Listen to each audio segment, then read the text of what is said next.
L'histoire du peuple Sono s'est perdue au fil des années. C'est ainsi que débute la description de ce peuple dans le Masterwork, livre officiel publié par Nintendo racontant les coulisses de la création de Breath of the Wild, accompagné d'anecdotes et d'illustrations inédites. La disparition de cette tribu dont il ne reste que des ruines et une tenue est aussi décrite comme l'un des plus grands mystères d'Hyrule. Mais le fait qu'il ait précisé que l'histoire du peuple Sono s'est perdue au fil des années est la preuve qu'il en existe bien une. Ce détail n'est pas dû au hasard, et même si elle est décrite comme un mystère par le Masterworks, tout en faisant appel à la réflexion de leurs joueurs, Nintendo a, dans ses jeux, disséminé de nombreux indices et inspirations cachées qui peuvent mener à la résolution de ce mystère pour nous faire comprendre l'histoire de ce peuple. Le peuple Sono est un peuple qui, selon les rumeurs d'après le Masterworks, était composé de tribus sauvages installées à Firon. Pourtant, il précise également que les Sono étaient de puissants sorciers qui disparurent il y a des milliers d'années. C'est dans la forêt de Firon que sont la plupart de leurs ruines, mais il y en a également partout en Hyrule qui prouvent qu'ils étaient de grands voyageurs. Certaines de ces ruines présentes dans tout Hyrule sont souvent associées à un sanctuaire antique. Il y a donc eu une collaboration entre les Sono et les Sheikah. Des tours Sono sont aussi dispersées dans tout le royaume, mais leur utilité reste inconnue. Toutes ces structures sont arborées d'un symbole en forme de spirale, qui semble être une marque distinctive des Sono que l'on retrouve à travers tout le pays. Ce symbole est d'ailleurs omniprésent dans le village d'Ekarai. Celui-ci se situe à l'est de la forêt de Firon, en bordure de la mer de Nekluda. Il vit essentiellement de la pêche et possède peu de villageois. Il paraît évident que les habitants du village d'Ekarai sont des descendants des Sono. En effet, le symbole de cette tribu est omniprésent dans tout le village, mais cela leur paraît normal. Ils n'évoquent à aucun moment leur lien avec les Sono. Ils semblent donc avoir oublié la signification de cet insigne. De plus, dans les ruines de la Palmeraie, un des habitants de ce village nommé Argos semble pouvoir lire une langue inscrite sur ces ruines qui nous est inconnue. Celle-ci semble alors être une écriture Sono que seuls les descendants de ce peuple peuvent comprendre. Celui-ci nous dit d'ailleurs qu'il se sent dans ces ruines baigné dans une sorte de flux spirituel. Information intéressante quand on connaît la relation entre les Sono et les esprits, puisqu'appréciant les gemmes Nox, pierre décrite comme la manifestation d'âmes défuntes.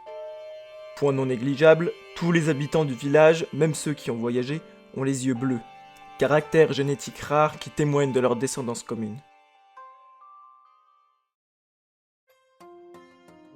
Les Sono tirent leurs inspirations de divers anciens peuples qui ont vécu dans notre monde. On peut par exemple citer les temples Khmer qui ont inspiré le design de leurs ruines. Mais les Sono en eux-mêmes et leur symbolique sont inspirés des Celtes. En effet, ces deux peuples anciens sont intimement liés aux spirales.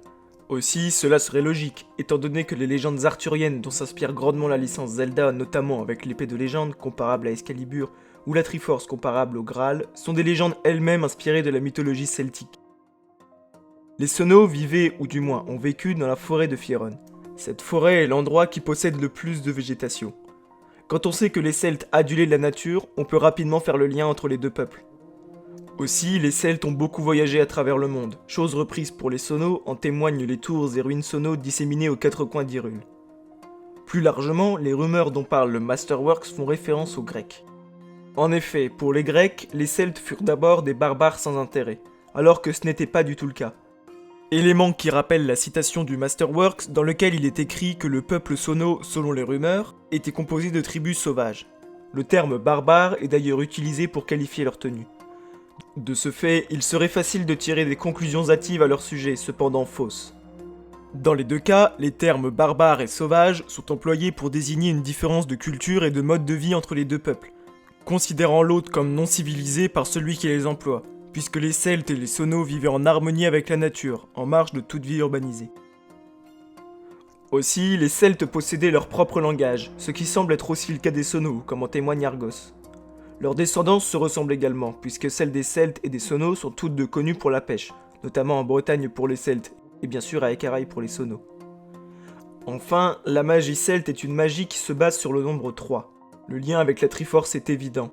Celle-ci est très proche des Sono, puisque dans le Masterworks, un développeur précise que les Sono avaient été créés avec l'idée d'une histoire antique de la Triforce, qui est, rappelons-le, une relique sacrée magique se basant sur le nombre 3. Les Sono semblent donc bel et bien inspirés des Celtes. Si tel est le cas, cela lèverait une zone d'ombre sur ce peuple mystérieux. En effet, les Celtes se transmettaient tout à l'oral, il n'y avait quasiment pas d'écrit.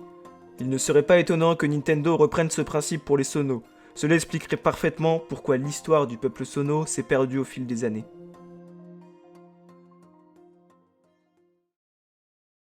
Les Celtes apportaient beaucoup d'attention aux animaux, au point d'en sacraliser certains. La plupart d'entre eux se voyaient d'ailleurs associés à une capacité ou une vertu telle des symboles. Il est précisé dans le Masterworks, dans une note des développeurs, que la thématique animale a été principalement utilisée pour les ruines, mais avec l'idée d'une histoire antique de la Triforce en tête.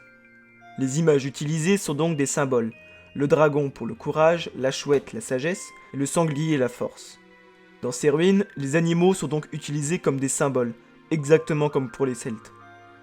Si le choix du dragon paraît assez logique, faisant référence à Firon de Skyward Sword, comme dit dans le Masterworks, les ruines Sono semblent être dédiées à un dragon d'eau car on retrouve beaucoup de sculptures représentant cette créature.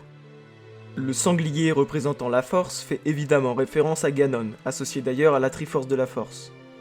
Quant à la chouette, elle semble ne faire référence à personne. Si Nintendo avait voulu faire référence à un personnage en particulier, il aurait été logique de représenter le hibou. Ainsi, ils auraient pu faire référence à Keibora Geibora, ou encore Geibora. Le hibou ne symbolisant pas la sagesse pour les Celtes, Nintendo précise bien dans le Masterworks qu'il s'agit de chouette. Celle-ci représentant entre autres la sagesse et la connaissance chez les Celtes. Le dragon est l'animal le plus représenté dans les ruines Sono, il s'agit donc du plus important. Il n'en demeure pas moins chez les Celtes, il est considéré comme une puissance céleste et symbolise entre autres le chef et le courage.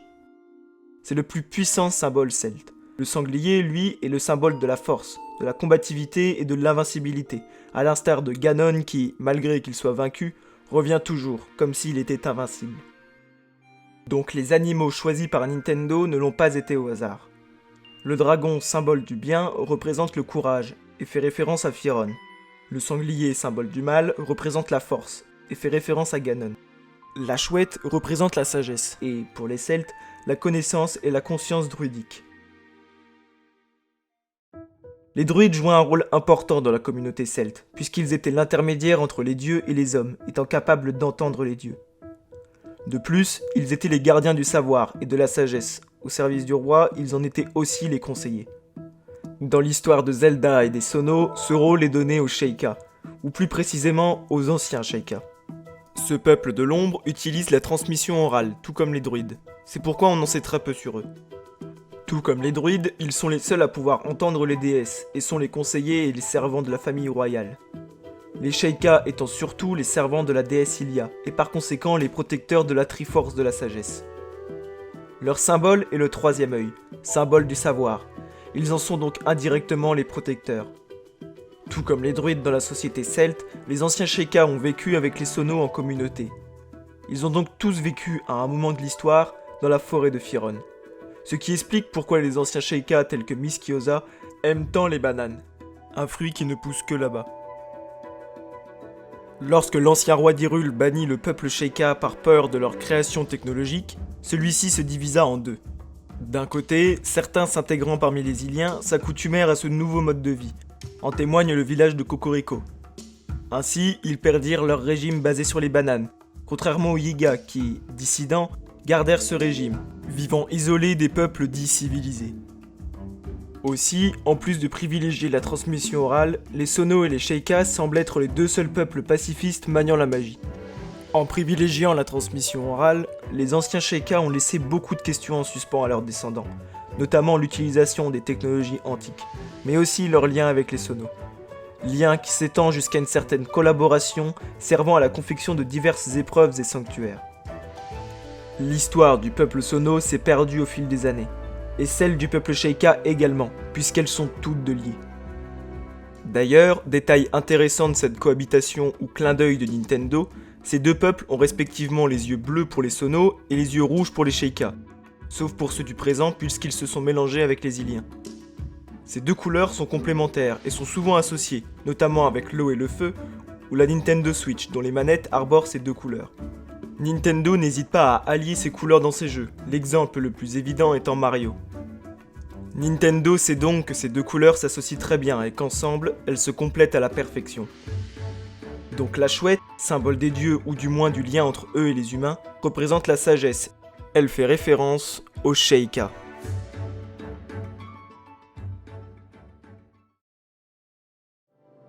Les statues représentant les dragons sont omniprésentes dans les ruines Sono. Ceux-ci, d'après le Masterworks, semblent être dédiés à un dragon d'eau.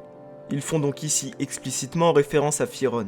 Cependant, ce n'est pas un hasard si ce peuple s'est installé dans la forêt de Firon. Dans un premier temps pour sa végétation luxuriante, mais aussi parce qu'on y aperçoit souvent un dragon. Rordrak. D'ailleurs, quand on regarde les légendes celtes à partir de ces créatures, on peut aisément faire le lien avec Breath of the Wild, puisque, selon les Celtes, les zones où un dragon passait souvent, où les chemins des dragons se croisaient, ou les endroits où un dragon s'arrêtait pour se reposer devenaient plus puissantes que les zones qui l'entouraient. Dans Breath of the Wild, lorsqu'on passe à proximité d'un dragon, on entend leur thème musical, mais surtout, un fort vent est présent, permettant même à Link de s'envoler sans élan. Aussi, les Celtes décrivaient certains dragons comme des serpents géants sans ailes. Certaines croyances pourraient d'ailleurs avoir un lien avec la suite de Breath of the Wild. Le dragon était le gardien des autres mondes, et le gardien des secrets et des trésors de l'univers. C'est ainsi que sont décrits les dragons par les Celtes. La mythologie celtique galloise désigne l'autre monde des Celtes comme d'un endroit merveilleux où règne la félicité, un monde de plaisir où la jeunesse est éternelle, où la maladie est absente et la nourriture est abondante. Dans Zelda, cette description peut s'apparenter au Saint Royaume, aussi appelé Terre d'Or. De plus, les Celtes croyaient que le chemin emprunté par les dragons était important pour leur flux d'énergie à travers le monde physique. Autrement dit, ils pensaient que les dragons possédaient un flux d'énergie qu'ils laissaient sur leur chemin, et qu'ils étaient très puissants pour notre monde, puisqu'ils viendraient de l'autre monde. Les dragons dans Breath of the Wild, en accord avec les descriptions des Celtes, viendraient donc de la Terre d'Or. Étant les gardiens de cette dernière, ils possèdent un flux d'énergie très important pour notre monde, faisant se lever le vent sur leur passage. La Terre d'Or est un monde parallèle à Hyrule, et la manière d'y accéder est assez floue. Cependant, grâce aux dragons, nous pouvons avoir un élément de réponse. Ce passage qu'ils empruntent dans le ciel lorsqu'ils partent de notre monde pourrait mener au Saint Royaume. Les îles flottantes invisibles à l'œil nu dans Breath of the Wild et présentes dans le ciel de sa suite pourraient être ce Saint Royaume qui aurait fusionné avec notre monde. Puisque les dragons partent dans cette direction pour rejoindre ce royaume, il ne serait alors pas étonnant d'y voir un lien entre ces îles et la Terre d'Or.